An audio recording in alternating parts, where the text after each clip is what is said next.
A minha tese fala sobre títulos de renda fixa isentos de imposto de renda, e eu vou explorar um pouco se eles realmente são os motores de desenvolvimento que eles se propõem a ser, ou se eles acabam sendo lacunas que algumas corporações exploram. Por quê? Dando um pouco de contexto, um título isento de imposto, na prática, é uma dívida de uma empresa privada, na qual quem está emprestando dinheiro é o investidor pessoa física, e aí esse investidor não paga imposto de renda sobre o rendimento que ele tiver dessa dívida, desse dinheiro que ele emprestou para essa empresa.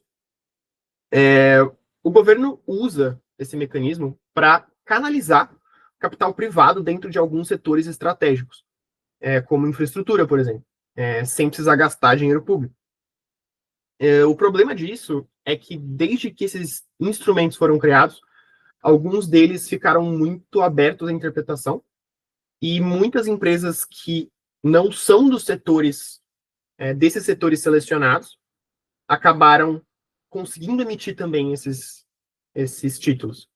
A minha pesquisa vai focar no certificado de recebível imobiliário e certificado de recebível do agronegócio, que são dois exemplos desse desvio, entre aspas, de dinheiro de setor.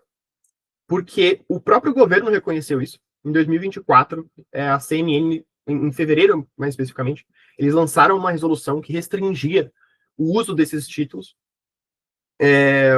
só para empresas que realmente tivessem 2/3 da sua receita provenientes do setor, daquele setor específico, então sendo imobiliário para o CRI e agronegócio para o CRA,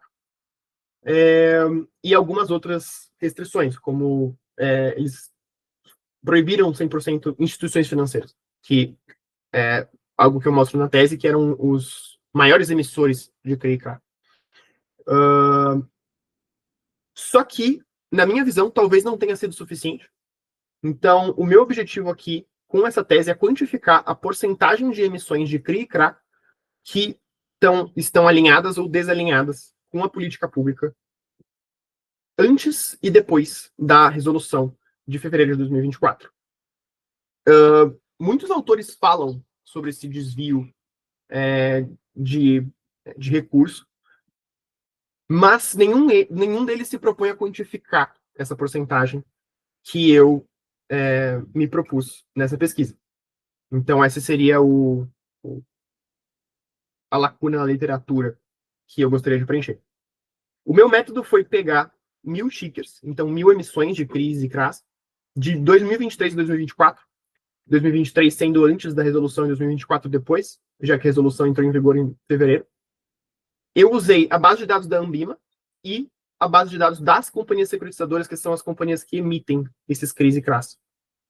A minha classificação foi diretamente alinhado para quando o devedor, o emissor, participa do setor ativamente, um participante central, então um produtor rural ali para o agronegócio, indiretamente alinhado quando ele não é um participante central, ele não é membro da cadeia, mas ele tem uma relação muito próxima, por exemplo, um distribuidor de combustível, uma usina, né, que fabrica biocombustível, ela não está na cadeia do agronegócio, mas ela depende ali da compra direta da cana, né, que é o produto principal ali de compra de uma usina. Então, elas seriam diretamente alinhadas. E desalinhado seria quando ele não é um participante central e a justificativa que ele usou para emitir aquele CRI ou aquele CRA foi uma conexão muito tênue. Foi ali uma operação específica, onde o recurso não realmente não houve um investimento no setor. Os meus resultados mostraram que realmente em 2023 tinha um desvio muito grande ali, de 43% quando a gente veio o CRI, 36% quando se tratando de CRA, e a resolução diminuiu bastante. Então, de 43%, o CRI diminuiu para 34%, e o CRA de 36% para 18%. Mas ainda, né, em 2024, ainda tinha uma parcela grande. E por que disso? Né? Eu entrei um pouco mais a fundo na tese, mas o principal foi que empresas privadas não listadas ainda conseguiam emitir esse tipo de título. Então, a regra dos 2/3 de receita que precisavam ser do setor seriam só para empresas de capital aberto. Então, empresas de capital fechado ainda conseguiam emitir. E uma coincidência que acabou acontecendo é que em maio de 2025, quando eu estava concluindo essa pesquisa, o governo emitiu uma nova regulamentação, uma nova resolução, que foi a CMN 5.118, que expandiu essa regra dos 2/3 da receita para empresas de capital fechado também. Então, isso provou que a lacuna que eu encontrei na pesquisa realmente era uma lacuna e que precisava ser corrigida. E, além disso, a minha pesquisa também estabelece uma referência para que estudos futuros possam avaliar se, depois dessa nova resolução, realmente o desvio se encerrou. Né? Como eu tentei avaliar aqui, referente à resolução de 2024, um estudo futuro pode ser feito para a resolução de 2025. É isso. Obrigado.